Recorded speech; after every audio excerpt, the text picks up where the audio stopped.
What's up, everybody? What's going on? This is So For Real Podcast, and we are back.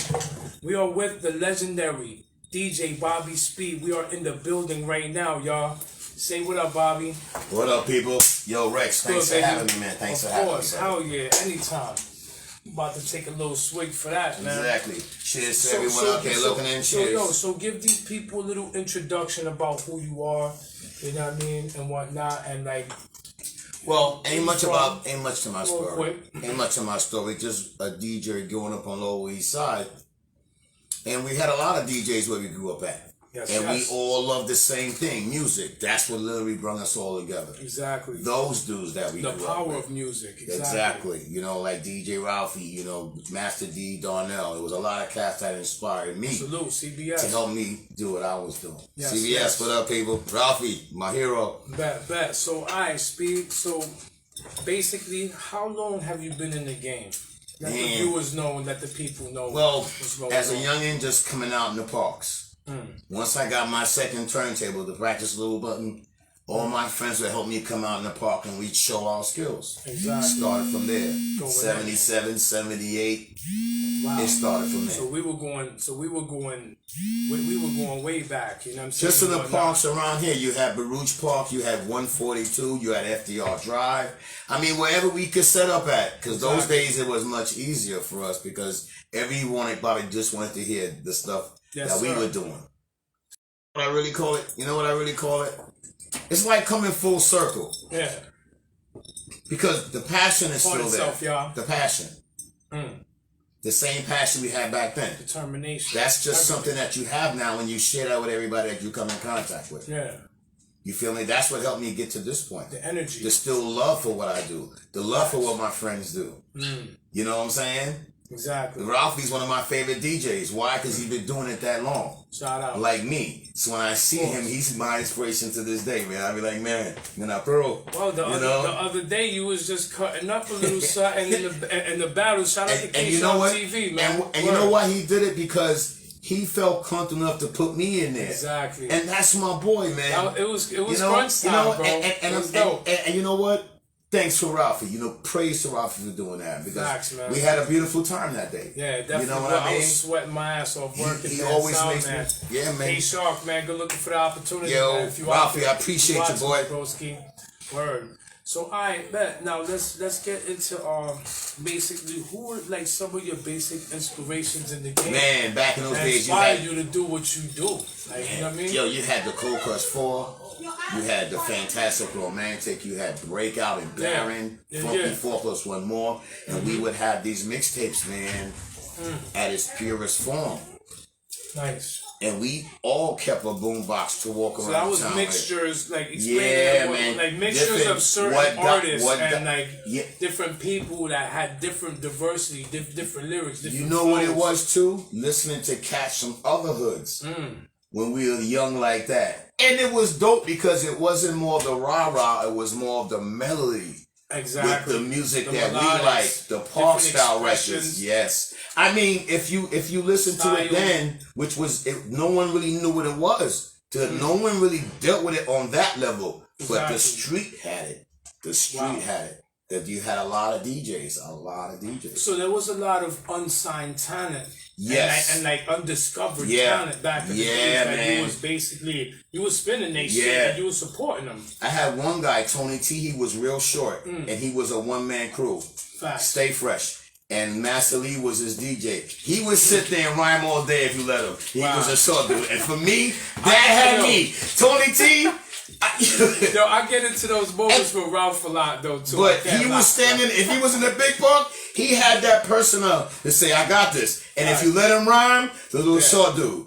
And at that time, he spoke as a tall dude in my eyes back then. Amazing. So like I believe like before, during like the interview at first, right, you had mentioned people like Humpty, you mentioned a couple how did those people like really affect you? Like and you know, some of the late greats and some of like the other guys, whatever you want to say, bro. You can mention whoever you want, but I just want everybody to know, like, you know what I'm saying, like, who did you see that was just always dope? Like, you know what I'm saying, back in the days, whatever era, whichever year, whatever decade. So man, like, you know, that was just always dope. I'd have to say Blastmaster KRS-One Beautiful. since the beginning. KRS-One, shout out to Since the day I bought Criminal Minded album, you know I still have that album. And man, I look at it, it's the first album with a gun on it. Lyrically though. And I didn't know that when I bought it back then. Like how Lyrically. Like lyrically, how did it make you feel like to hear you play one of those records and see like everybody, because you behind the turntables, you looking at the crowd's favoring the DJ because the DJ's keeping it going. Like when you played some of those records, how did it affect the crowd? How did it affect you? They just was excited the fact that I had it, but I played it at the right time because those records. I remember when I heard them. How it affected where you. I was in life, man. Word, that's just amazing because you could have it, but just that one day it needs to come right there when you pull it out. Facts. And you can just time travel right there because again, I was a kid when I bought it. So that's sometimes I'm gonna have a sentimental attached to certain things. Yeah, of course. Which is a good thing because it's still a mint condition. I pull it out, I go doom doom doom, and it'll come on. I watch that same crowd and go, exactly. Hey! So all right, so along with you, right? Because I remember you had said something about you giving back to the community, Big Park, East River. You on turntables. With memories, right? Yeah, because again, those days were much easier. Yeah. Now you need permits and stuff. Like those days, we would just everybody gets together. Tell us about that. Back in the days on Pitt Street, my brother Darnell will come. I lived on the 4th floor, and he would come to the side park and go, Bobby! Right? Right out the window. I look downstairs, and it's a Saturday night with that blue sky. A Saturday morning with that blue sky. And today's the day. And remember, sometimes we needed the power because all my crews with me had the same vibe I had. Exactly. And I just woke up, but they went and said speed because I lived on the 4th floor. I think you said there was about 4, right? Yeah, it was like 10 DJs. Chambers, they had a lot of DJs on Pitt Street. Like everybody had DJ sets. So I'd go from my house to this house. And so that was like chambers because everyone, one of my DJs, he was on the 19th floor. And man, he used to have these James Brown records and we be up there now. You could see the city. And you can see the city. You can see the city it's like a high at 14, 13, 14, 15. Oh, so you was young in the game. Yeah, man. Was young in the game. Just watching the older cats with those 45, James Brown, like those beats. And even now, they're still waiting for those beats because those are the same beats that are architects of what we do. So how do you feel, right? Real quick, just a quick sliding question. Talk to me, man. How did you feel about like the times with the beats from back then and then right now? Well, you know what though? To me, I appreciate the growth. Yeah. Because nothing can stay the same, but for so long, right? Yeah. It has to grow. That comes with maturity. Yes. You know what I'm saying? If you're looking at it realistically, if it grows, I want to grow with it. You know what I'm saying? I may not understand it, but you don't want to be you don't want to be. That's you know what I'm saying? I mean, hey. I feel like taking a shot for that. We're not doing that right. All right. Whatever. It's all good. It's all good. I appreciate you having it. But listen, it's all about expression. Word. Art is art, and you don't judge art. Art is progressive, man. Anything, you just painting pictures and doing your thing on a daily, and I mean any type of artistic. Exactly, bro. All right, cool. So and within your development, right? So you've got years on this shit, Speed. It's not like if you just like some new jack who came straight out the park type of you got years on this, so you got experience, bro. Yeah, man. If there's one thing you wanted to say to the youth right now, and the younger DJs and everything, and all those cats trying to come out now, and what would you want to say to them? Just going back to what we were talking about before. Yeah. Once you have a history of something that you're involved in, yes, even that it progresses, you still possess the knowledge of it because you know the originality of it. So that's credentials. What your job is at this point in the game is to watch the youth express themselves. Exactly. However, Because I can never sit here and judge them. That's their lives that they're living. Because they're and the you new want them to, generation, yeah, exactly. regardless. And you know what? But they It's can't say for them. shit about And it, you know yeah. what? They is are what it expressing is. themselves. And you know You what? gotta cheer for them too. Exactly. Facts. Exactly. My only advice, because I'm a dad, is just know a little bit of history. Especially when you grab that mic. Because back in the days, you know, I mean, but again, the young guys that are spitting what they feeling, yeah, it's a beautiful thing, because the unique thing is when you hear it.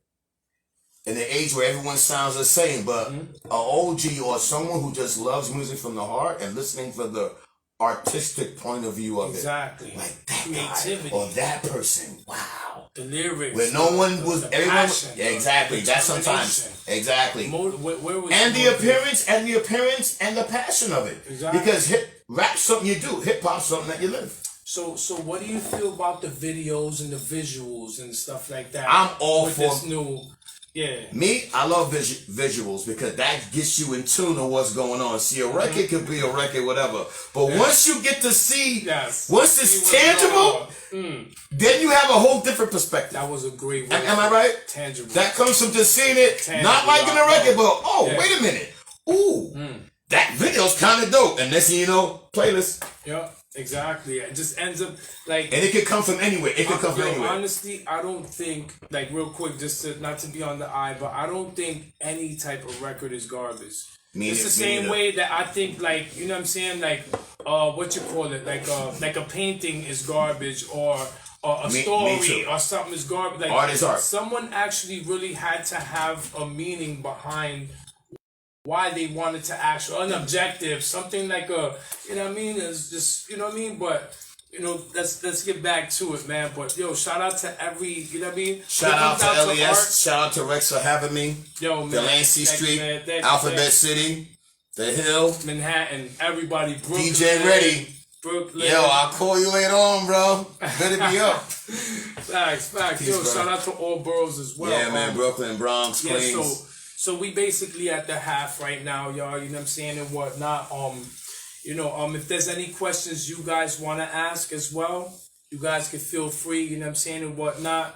Just you can actually tell them where they could contact you at early in the show. Well, I'm on Instagram as Bobby_Speed. And a lot of times I always try to DM this guy, man. I always just try to put a quote out that can inspire people, because a lot of times when I wake up, I'm inspired because I'm blessed from my family. Yes. You know, they know me as Speed, but I'm also a dad too. And that just fuels the passion. Yes. Cause I'm their example. So yo, a lot of times at this point, I just run with that. Yo, listen. Sometimes I don't have disputes verbally with people or argue or do whatever, but it's just like sometimes I be trying to tell people that point itself, bro. Like you know what I mean? Like we have to be able to. You said father. That is huge. Yeah, give you know you a perspective. So it's like you need, like, do what we're doing. We need to leave something back for the babies. This is why we're doing that. Yeah, man. That's the drive. It's the fuel. It's the gas in the engine. Exactly. Like, you feel me? You know. And a lot of people don't have that, but when you're blessed to have that, thank you, bro. You look at their faces and they're proud of you. Even if you're not a father, still, like, you still need something to grind your gears, man. You know what I'm saying? Positive energy brings positive energy. You know, I was living in the South for 9 years. Wow. I never remember. I moved to Florida for 9 years, right? And I remember my friend, one of my best friends, Victor Tavares, the Dominican, kapinka boom, right? Beautiful. And he was telling me, he was telling me how, Speed, when you come out, you be talking like them down there now. My attitude, I took Webb Avenue in the Bronx down there, and they was going, he's not from around here. Automatic. Now, I had to just ease up and assess the situation. Then they found I was a DJ, and I was able to have my record shipped over there. What? So I know you was causing havoc. And you know what's funny? And I'm gonna keep it above 50. And this is a great story. Word. They started to make the guy Speed from New York. They cut out the Bobby. Shit. The Bobby. That's how it. But because I'm playing Mobb Deep Wu-Tang with him, and they looking at me like, he's the devil. Yeah, this guy is bringing the fucking. And it was amazing party, like, because it was a nice little club, and I had a little booth. I'm looking down at him with a little mirror.